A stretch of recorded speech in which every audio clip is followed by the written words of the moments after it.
So hair ఫాల్ని మనం ఎలా control చేసుకోవచ్చు? ఇది మోస్ట్ కామన్‌గా అడిగే క్వెషన్ అండి.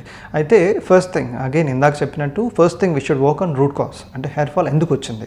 అంటే హెల్త్ ఇష్యూ వల్లనా? డెఫిషియన్సీ వల్లనా? లేకపోతే మన వెయిట్ లాస్ వల్లనా? లేకపోతే మనకున్న స్ట్రెస్ వలన? ఇవి అంటే దానికి క్వెషనీర్ ఉంటుంది. డాక్టర్ దగ్గరికి వస్తే ఏం చేస్తున్నాం? కన్సల్టేషన్, క్వెషనీరు, బ్లడ్ చెకప్ ఇవన్నీ చేసి డీటెయిల్‌గా కనుక్కొని దానికి తగ్గట్టుగా చేస్తున్నాం. సరే ఇవన్నీ కాదు, హోమ్ కేర్ ఏంటి? మనం సొంతంగా ఏం చేయొచ్చు? First thing make sure you have 8 hours sleep.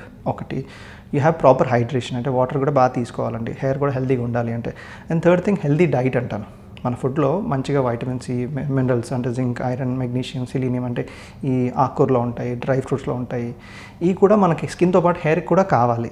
So దీంతోపాటు ప్రోటీన్, డైట్లో ప్రోటీన్ అనేది చాలా important. Hair is made up of protein, dead keratin, dead protein is called keratin. Keratin is dead protein. Hair కూడా ప్రోటీన్ తోటే తయారవుతుంది.